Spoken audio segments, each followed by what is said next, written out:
The last time I was at the Agile Singapore meetup, it was in person.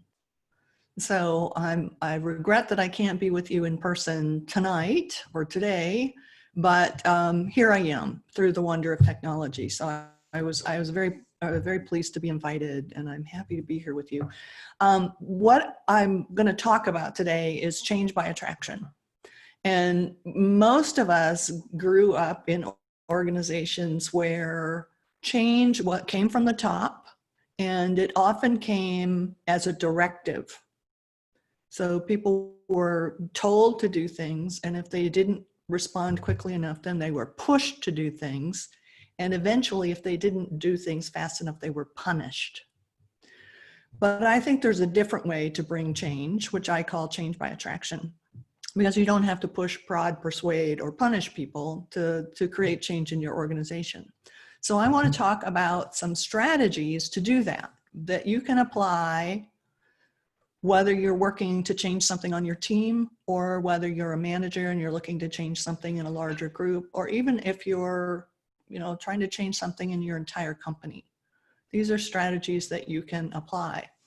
And I thought what we might do, if Stanley's willing to help me, is that rather than having you listen to me for a very long time and then try to remember your questions, that I'd talk about a strategy and then take a question or two, and then I'd talk about the next one.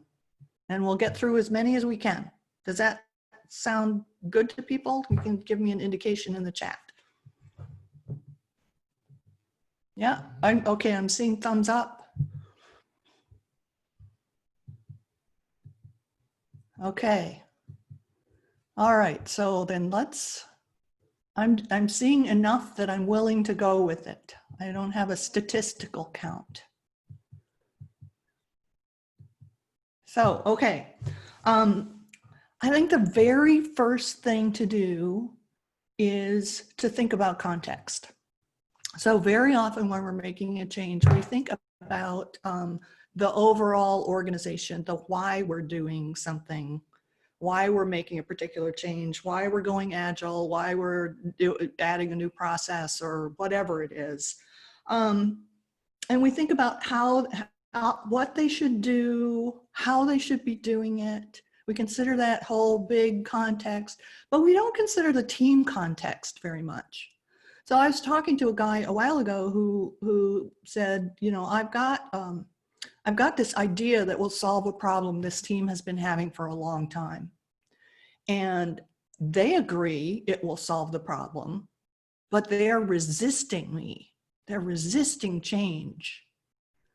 And so I asked him some questions, and it turned out that the team was under a big release. They were really trying very hard to get this release out on time, and they simply didn't have the additional time, the extra time to learn, to work out the details of the problem, and to implement the solution that he had in mind. So he wasn't considering their context, because they were willing to change, just not right at this minute. If he had been patient for a week or several weeks, they would have embraced his change eagerly. So consider their context, because very often there's stuff going on for a team that makes it very difficult to add in new work involved with a change. So that's the first strategy. We have any questions about that? You can put them in the chat, or you can unmute yourself and ask.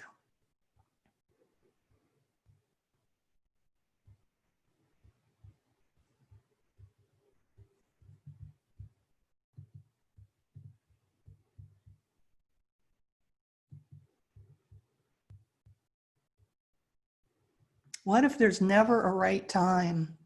That's a different problem, right? That's for sure a different problem. Then I want to understand what their reasons are, because people always have reasons, some of which are completely valid, right? And some of which may not be. So for example, I was part of a large team that I didn't have much visibility into other parts of what was going on. But I knew how things were working on my team. and things were actually going pretty well. And suddenly there was this blanket change that happened where everybody was supposed to do things a completely different way that made it much less interesting work. And when I asked about it, it turned out that there were a couple of teams that weren't doing very well. So rather than build on what was working well, they made up a whole new process and made everybody do it. And for me, there was never a right time for that new process. So you could say I resisted change, right? Because things were working well on my team. So I actually made a case to the people who were involved in designing this new process about why I should be able to continue doing things as the way we had been doing things, where everybody on the team was working well and we were getting our job done in the timely manner, and people really enjoyed working on it. And they agreed to give me an exception.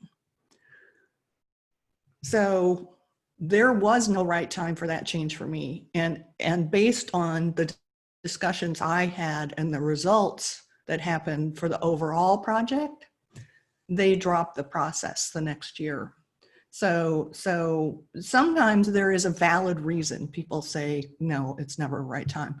But you have to hear what they're talking about. You have to understand what challenges they're facing, and then flex to a reasonable extent, right? But yeah, sometimes you just have to say, you know, this is an imperative for the company for a particular reason, and be very clear on the reason. Did that help? Yes, yes, Esther. Stan, Yep. do you see other questions in the chat? Yes, there's one question that asks, do you have any specific example about context? So one might be what other projects they're working on. So if a team is like the example I gave in a big release, that's part of their context, right? What they're working on is their context. Where they're located is part of their context. What the makeup of the team is, what their skill level is. You know, I had another person I talked to wanted to have weekly meetings between the managers and all the team members, which for some groups is fabulous. That's absolutely the right thing to do. But she had some teams that were very, very senior and some teams that were very, very junior, and they needed a little more guidance and a little more steering. So it didn't make sense to apply that to the very senior teams. It probably did to the very junior teams. So any of those things can make up their context. Okay, shall we go to the next one? There are two other questions. Do you want to proceed or? Well, sure, let's answer the questions. We'll get as far as we get. The next question is, how precise of a context you recommend to look into? Sometimes the context built or perceived wasn't necessarily truthful.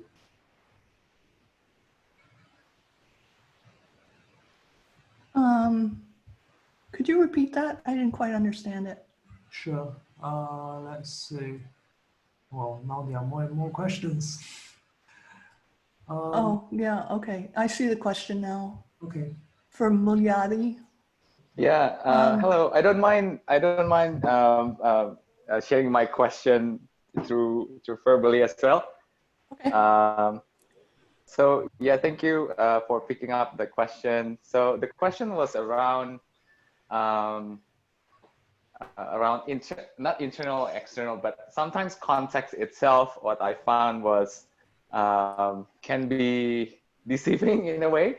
Like, for example, when I'm talking to a certain team, without enough visibility to the team, the context that they are building might be not always 100% close to the truth. So I'm just wondering from your experience or from the thought process, like how precise we shall put ourselves in really trying to find the real context. Yeah.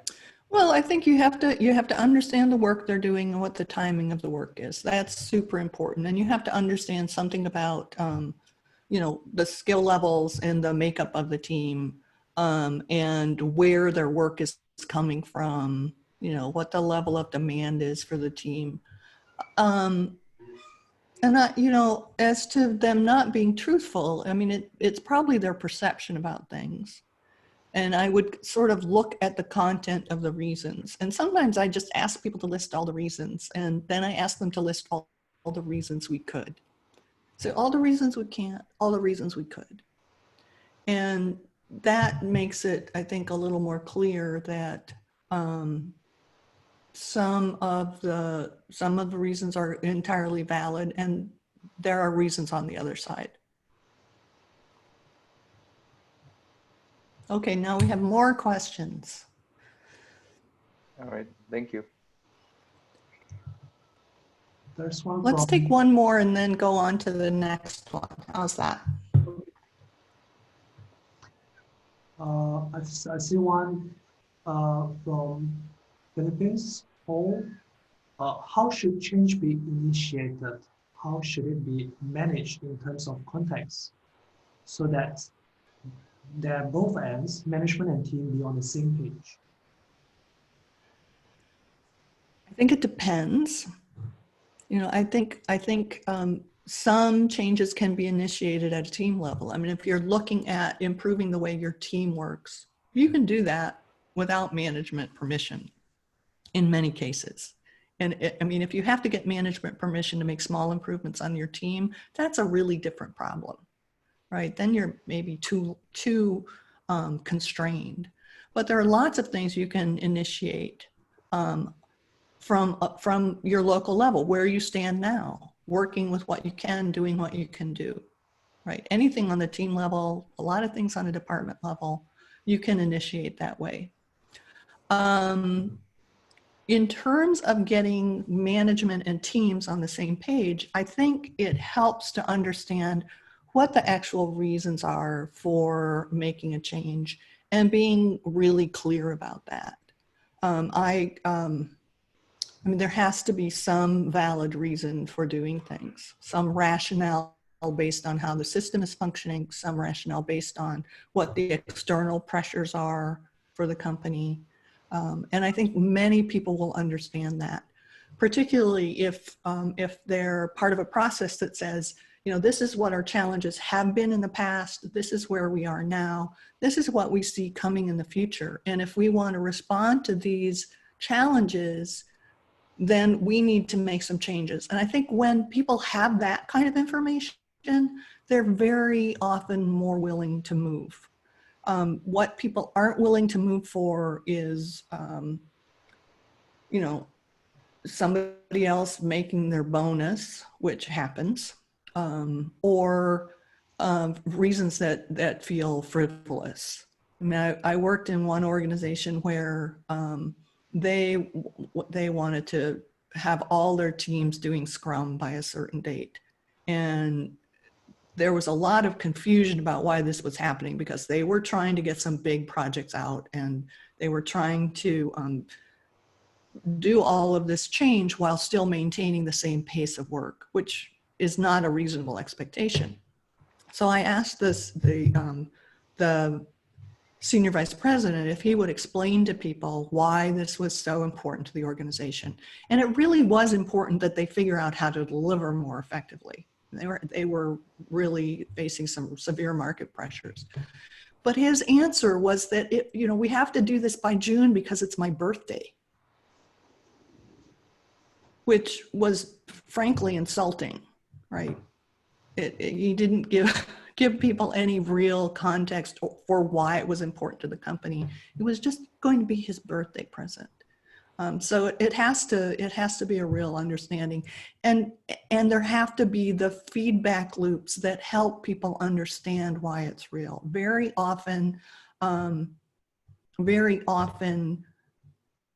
people at one level of the organization have access to information about the market or the revenue model or whatever it is that is causing them to think they need to make a change that other people don't.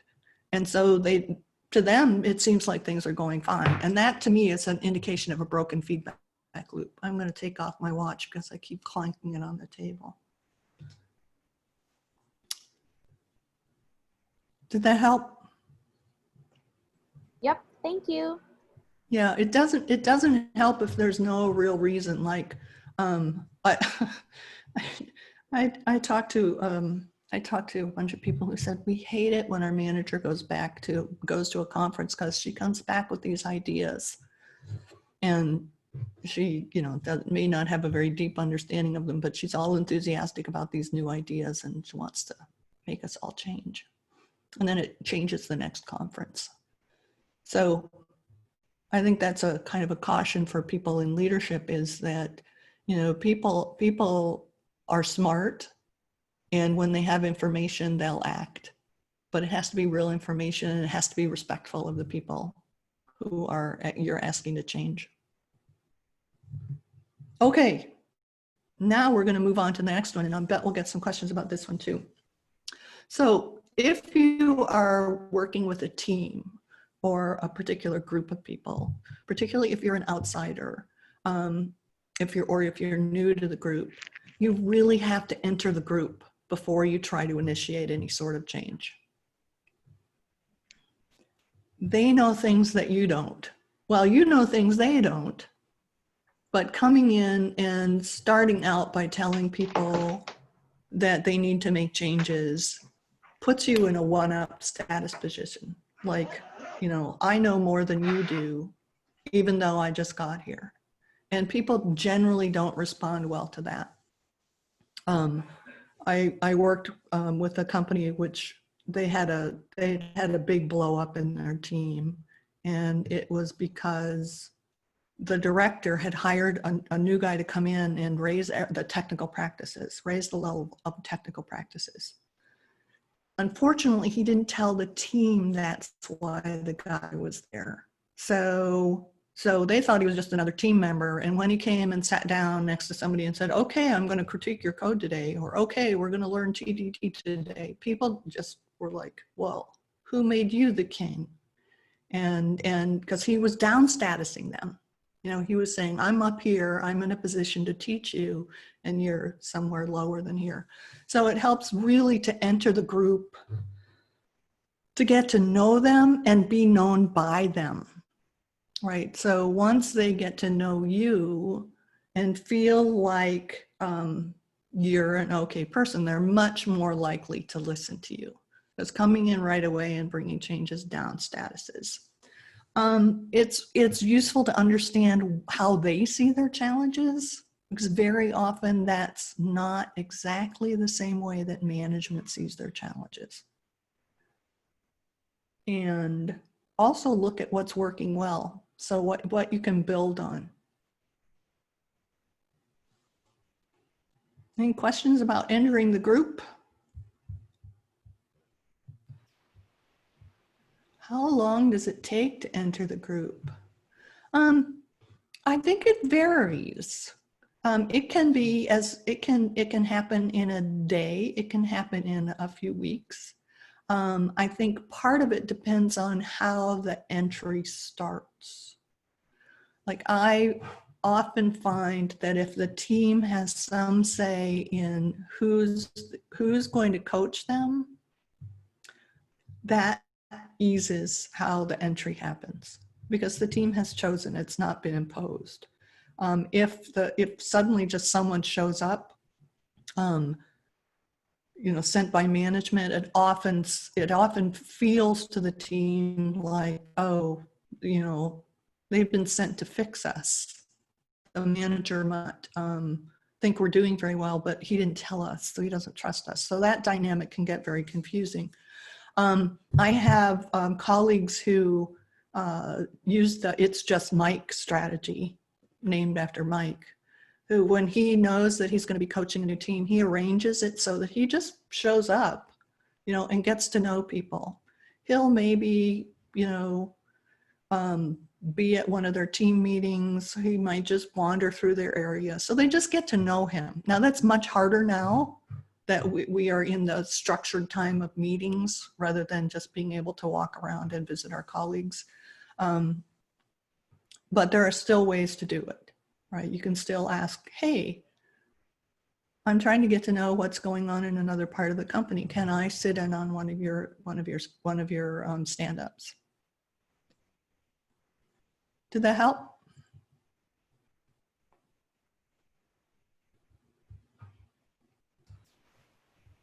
I think that is from Eric from Hong Kong. Oh, I guess your question also answer your answer also relate to the question how best to enter the group. I think humbly, enter a group humbly, right? Not like you already know what they should change. I think that's the essence of it. You know, someone else may have an idea about what they should change, but I think it's super important to listen to the group first. And that's an active strategy, to listen deeply, which is very related to entering a group. It's to, oh, someone says food helps. Coffee, tea, milk tea. Yeah, just being social with people helps a lot. I find just listening is helpful, right? Listening deeply, you'll learn what they know, you'll learn what their challenges are, you'll learn more about what their skills are and what opportunities there are. And this pays off because people are much more likely to listen to you if you've listened to them. Right, so there's a reciprocity thing there. So I'm seeing lots of good other ideas here in the chat. Yeah. Yeah. So what is an example of what not to do? I believe people are well-intentioned and they're trying to be helpful. And sometimes people do things that inadvertently are not helpful. So I heard a story. I did not witness this. I've witnessed some similar things, but of a new coach who came in and looked at the team's task wall and said, "You're doing it all wrong," and took it down. Don't do that. Yeah. Coming in and telling people they're doing it wrong is not helpful. I was at a conference once and there was a consultant who bragged about making people cry. He'd come in and tell them, "You're lucky to be employed with your skills," and people would, he was just incredibly harsh to them. So I don't think that's a good strategy, right? I think coming in to prove that you're smart is not helpful. Come in to prove that you're helpful. So that leads to another strategy, which is ask for help. I mentioned reciprocity before, and it's actually deeply ingrained in many cultures that if you ask for help, which is sort of down statusing yourself a little bit, people will reciprocate in some small way. It might be a gracious thank you. It might be something else to kind of put status back in place. But if you ask for help, people are much more likely to accept your help as a return on what they've done for you, right? So asking for help can re-equalize status. Like if you're coming in from an outsider, asking for help helps re-equalize status, brings that back into balance, and makes it easier for people then to accept help. And it doesn't have to be something big, and you don't have to say, "Oh, I'm ignorant about this," or "I'm helpless." It can just be asking for help understanding something about the team's context, or about their code base, or about whatever it is they're working on, to get a more nuanced understanding. I mean, that's a normal and natural thing to do, and it actually helps a lot. So someone mentioned Humble Inquiry. I agree. That book is a great resource. Yeah. Any questions? Any other questions at this point? Yeah, Stephen has a question. How do you deal with situation where people take advantage on your requests, on your request of help and make you feel small? I take that as information about them. I mean, I don't necessarily have to be small if someone tries to make me small. So I tend to let that slide off my back. We have a saying in the US of let things roll off your back. I don't know if that works that saying happens in Asia. Yeah. Yes, water off a duck's back, exactly. Yeah. Okay. What else? Solve something they care about. If a team has been working through an issue or struggling with an issue for a long time and you have some idea about how to fix that or make it better, that is often a very good way to build trust with the team and build the sense that you have something to offer. So it may not be directly on the path to the outcome you want to achieve, but it may, from a technical standpoint or from a process standpoint, but it is directly on the path from an interpersonal standpoint. So if you can solve something they care about, it shows that you've listened, it shows that you care, and it shows that you're smart. And so all three of those are likely to increase the chance that they'll listen to what you have to say. So even if it's a small thing, even if it doesn't seem like it's directly on the path that you're going on, that's often a very, very good way to create that sort of rapport. So someone is asking, what if other people take credit for what you do? Something Jerry Weinberg said to me a long, long time ago was, you can get a lot done if you don't care who gets the credit. Which can be a difficult thing to do. I think it's often very maddening to see someone else take credit for what you've done.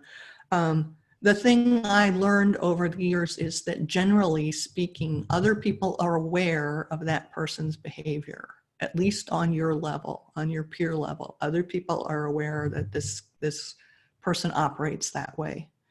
And it actually diminishes them in the long run, far more than it diminishes you.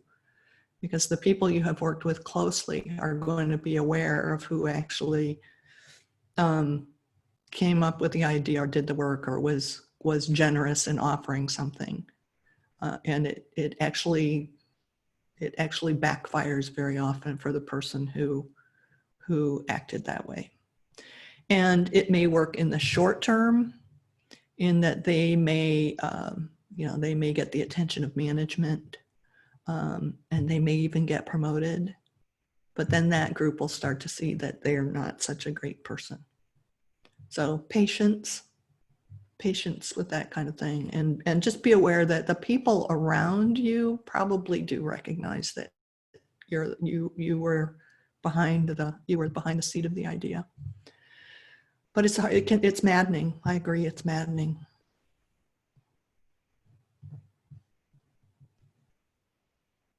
And someone says it's different if the credit gets you paid. Yeah, it's certainly frustrating. And in the long run, it will even out. So, other questions? I am not keeping up with the chat. particularly well. I will see a question and then be able to answer, but maybe Stanley has seen some others that I should answer. Yeah. Well, there are other questions like, let's see, what is the best type of employee who you prefer to have at your company and why? What is the best kind of employee I prefer to have at my company? Was that the question? Yes. I think that's an impossible question to answer. Because it depends a lot on the company. I think I can only answer it in a very general way, is that I look for people who are still open to learning, who are willing and able to collaborate with other people, who are willing to take some risks, and who have some humbleness. I am, what else? What else would you add to that list? Anyone else have something they would add? Well, I think Billy has wanted to say more about his question. Would you like to speak, Biggie? Hello. Hello. Hello. This is very great to hear you. My basically question is, what is the most valuable employee? Myself, I'm 29 years of age, and I work in 4 different countries. So it's not only companies. I work in different countries, and each country I have multiple companies I work for. So I met a lot of companies, a lot of managers. There's a very rare manager who I met. He really cares about the company and about the people, that he want to keep the people as long as he can. He believes in the teamwork and he wants to grow up. So when he grow up his business every year, basically he grow up the tools and the idea of thinking, but he doesn't hate or love. So the people just consistently like to work with him. But anyway, back to the question. I think we are passing now is a difficult time in terms of, the COVID-19 somehow financial wise for the companies.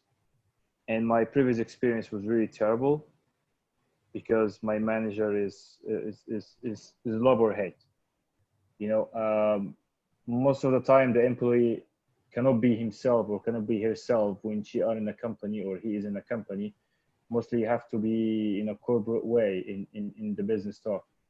So I've tried many things. I've tried to be myself in some place. I've tried to have the corporate look in some other companies. Sometimes it works, sometimes no. But back to the question, which is really important for me to know. I want to see how the manager see the employees from his own perspective. Does he like the employee who just only listen, or who only create things, or who criticize? I feel like the question is really long, but I hope you can just help in any kind of direction. I will have a. Well, I think, I now that you've talked some more, it feels like you're in some ways asking about, what's the fit between a manager and an employee. And sometimes it's not a fit. So I think you're onto something in saying, how do you think about what an individual manager is looking for in an employee? And I actually think a job interview is as much you interviewing your next boss as it is them interviewing you. So I would pay attention in the interview, and I would ask some questions that are probably not in the scope of this meeting. But if you want to email me later, I can maybe give you some more ideas about that. So there was another question about what do you observe when you enter a team? And when I enter a team, I almost always look for, do they have the conditions that would actually enable them to be a well-functioning team? So there are certain things that just have to be in place. One, they need to have a clear and compelling goal. They need to have a goal that they can work on mutually. So they're not actually working as individuals. They actually have to combine all their skills to work together. I look to make sure they actually have enough of a container around them so that they have a chance to form as a team, so that, you know, they're not reporting to 5 different managers who are giving them work on different things. And so that's actually the first thing I look at is, do they even have the conditions to have any hope of being a team? And I do that before I coach them on their interactions. I do that before I coach them on their, you know, their technical skills or anything else. Is, do they actually have the conditions that would enable them to be a team? And then if they don't, I start working on that. And that almost inevitably leads to some improvement in the way they're working, which then again focuses on, well, oh, she made some things better, you know, without being obtrusive. I have a million stories, so I'll share some of them. I visited one group, or actually I got a call about that group, who the manager was really concerned because this team had not delivered anything in a year and they were just fighting all the time. And it sounded horrible. And I asked a bunch of questions about the conditions to be a team. And the first question I asked was, well, what's their goal? And the manager said, well, they're self-organizing, so I didn't want to impose on them by giving them a goal. So they've been arguing for a year about what they should work on. So in that particular instance, the relationships had gotten so poisoned that they found new work for everybody on that team. They joined other teams and they started another team with a goal to do the work. But that was such a clear example of you know, not having the conditions to even possibly function as a team. So, Stanley, did you see other questions we should field before we move on? Yes, Felix White has a question about assessments and one-on-one interviews. Felix, could you Can you repeat? elaborate? Can you? Sure. My question is, like, when you go into a team, the way that you engage with them initially and get a feel of the landscape, is there any ways that you've seen that has been incredibly well in evaluating that, or providing visibility on the landscape, so via assessments or one-to-ones or things like that? Do you find them helpful? I think they can be. I think it depends on how you've been introduced to the team.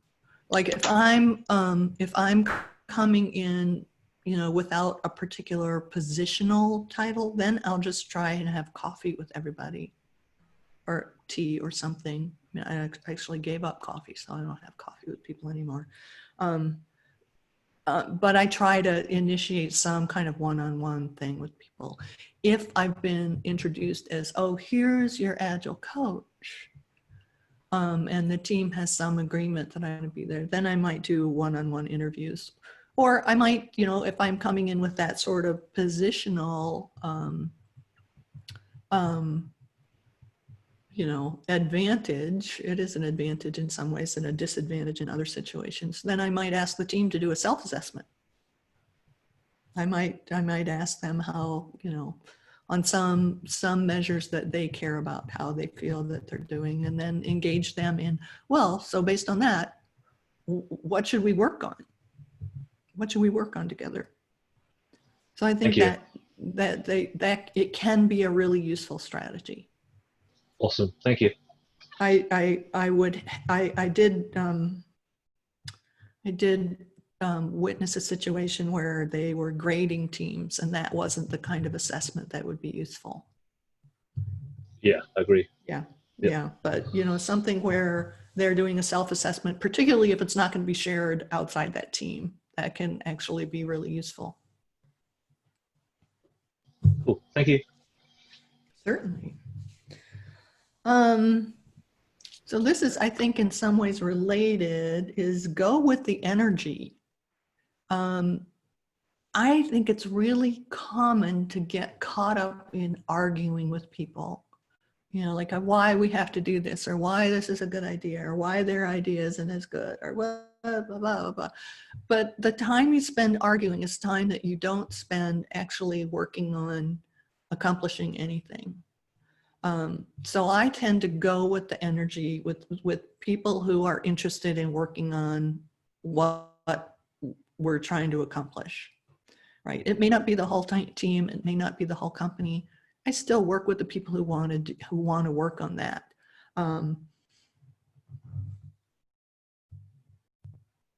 If you spend your time arguing, one, yes, I said you're not working on the change that you hope to work on. You may damage relationships. If you lose the argument, you look bad.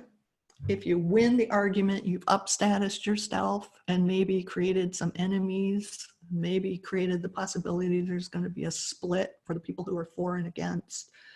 So that sort of trying to argue or persuade or push drains everybody's energy, and it keeps you from focusing on what you're trying to accomplish. So find the people who are interested in working on it and work with them, right?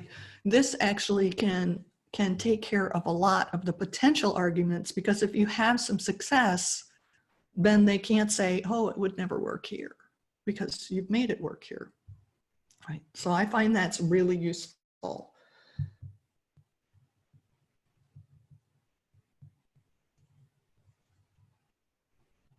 Any questions about that one? Yes, that is Can I just jump in here?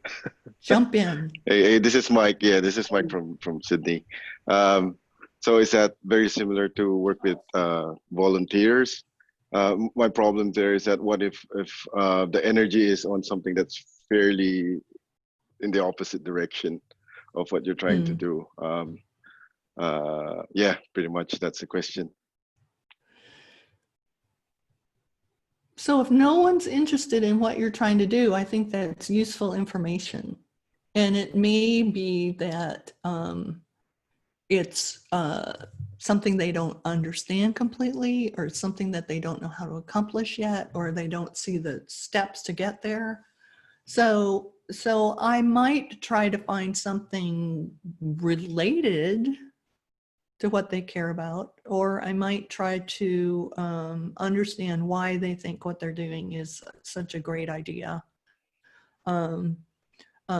Ron Jeffries, I'm sure some of you have heard of Ron Jeffries. You know, his strategy in situations like that is say, okay, let's try it your way. And you agree on, okay, how are we going to know if it's working or not?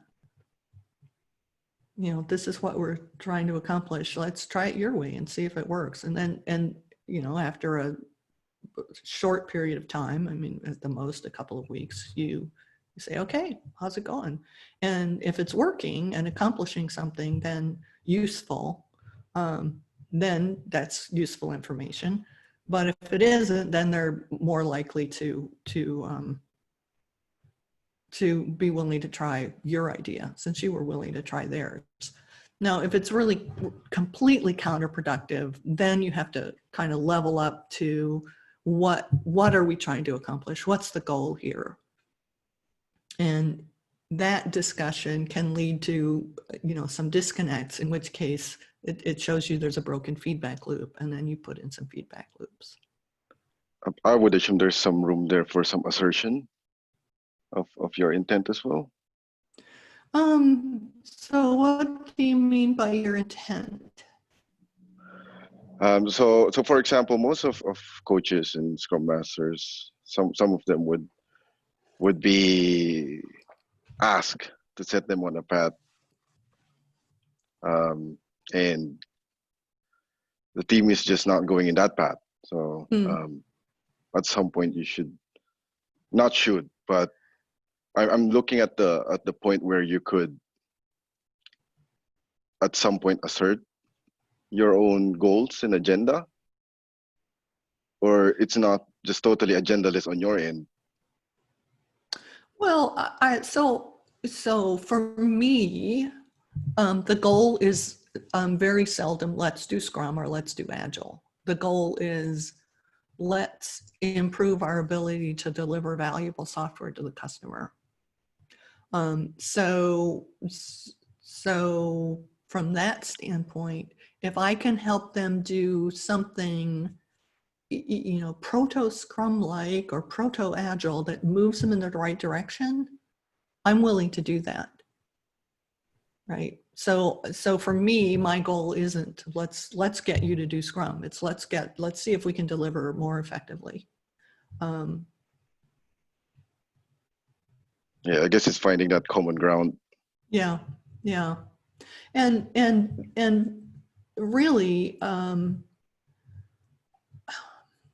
shall I say this? You know, I think having the structures of Scrum without having the technical skills to actually deliver incrementally is not so helpful, right? So if it means working on some technical skills so people can actually be doing, you know, testing and writing code at the same time so that they're not, you know, in their little mini waterfall, I might start there, you know. But I think, you know, touching on a point you brought up, that if you do have an agenda, you know, I think it doesn't help to hide that. Right. But I would try to connect. Yeah. Yeah. I was like coming from a point of view, if you're a consultant and you were hired for a specific thing, like, hey, I have teams who are very specialized on their own skills and won't T-shape and things like that. And there's some assertion that you would like to make at some point where you would like to educate them with the benefits of this, but they're so set. And I think, yeah, you're right. It's about being open that, hey, I'm here to do this and help me out. And I think I see your point with regard to that. Yeah. Yeah. Any other questions we should answer, Stanley, before we move to the next one? There is one question about is servant leadership a good approach? Oh, I think it can be.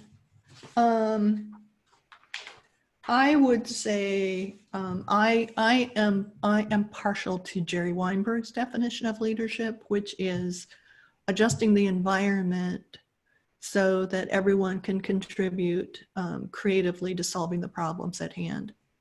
So I think in some ways that's related to servant leadership, in that you are, you know, you are being very supportive of people, but it broadens it to say you really have to look at the environment and how can we make the environment conducive to people working creatively together.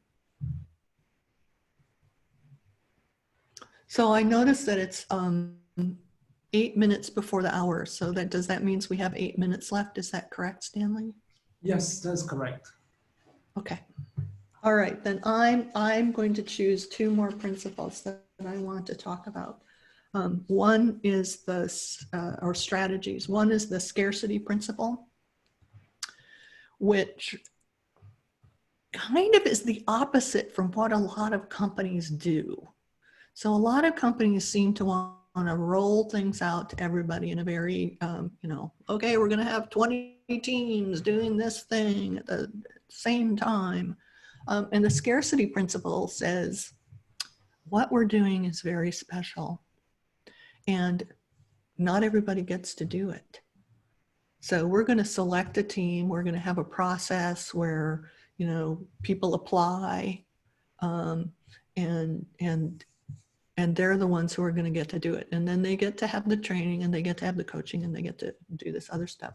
So this works on a number of different levels. It says it's special. It short circuits the whole idea about it. It will never work here, because if you can get it to work with one group, you will learn a lot about what it takes to get it to work with another group. And if you can't get it to work with people who really want it to work, because there are so many factors in the organization holding the old pattern in place, then that's useful information, right? If you can't get Agile to work with one team in your company, for example, your chances of getting it to work with the whole company are not good, right? So best to learn it with one group. And you may learn a lot about what the factors are in your organization that make it very difficult to do Agile, which then would lead you on a different path for change, because you'd be looking at what are those factors that are holding the pattern in place that we need to be working on in order to have this other change emerge. So Jerry Weinberg told me a story once about a company where they were trying to bring in a new process for developing software, and the union, it was a company where half the workforce is unionized and half wasn't, which is sort of an interesting situation in itself. But the union folks said, no, we're not doing it. This is against our work rules. We're absolutely not going to do it. So they worked with the other group of people who were more interested in it, and then they got training, they got coaching, they got all this good stuff. And pretty soon the union folks said, well, we want that stuff too. It's not fair that we don't get that good stuff. And then they came along. So scarcity can sometimes be a great way to attract people. So, questions? I'm way behind on the queue. Let's see, there's one question from Victor Locke. Victor, your question is a bit long. Would you like to speak directly? Yes. So can you hear me? Yes. All right. Thanks, Esther. It's been very enlightening. So I work as an enterprise agile coach in my organization, and I typically my approach towards agile adoption at the organizational level is through invitational leadership via willing teams. Sort of the Dan Mezek, what Dan Mezek pretty much preaches and advocates in practice. So my question here will be, at some point we are going to run into people, despite the the servancy at which we at which we work with teams and empathize and so forth in a server coach stance. My question here is, at some point we are going to run into people whom are reluctant, not willing for any reason. So what is your advice around working with those individuals in a team setting? Well, if there's individuals on a team, right, and everybody else wants to work in a different way, I mean, at some point you have a conversation with people and say, it seems like this doesn't fit for you. Is there something else you want to do, or some different team you want to be on? Because I'm a huge advocate for collaborative teamwork, but not all work has to be done that way. So maybe there's a place where they can still work in a way that's more comfortable for them. And maybe it gets to the point where there is no work that isn't being done in that way. And then it's time for another conversation. I think if you set your goal as, we want 100% of the people in this organization to be on board with us, that's a setup for failure. Because there's always going to be people who, for whatever reason, and it may just be their internally valid reason, don't want to do something. I mean, it could be they are unsure of their social skills. It could be they're afraid of being found out that they're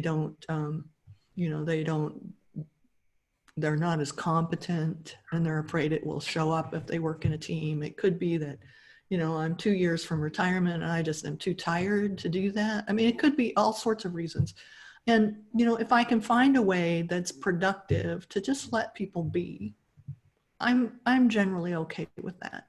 And sometimes, like I said, it has to be a conversation about, we don't have that kind of work anymore. So, what can we do that fits for both of us? Because, it's not a charity, right? You can't just keep people on the payroll, if they're not willing to do anything. But yeah, sometimes it gets to that point. Oh, thank you. Just one small point that I'd like to add to that, working with other Scrum Masters.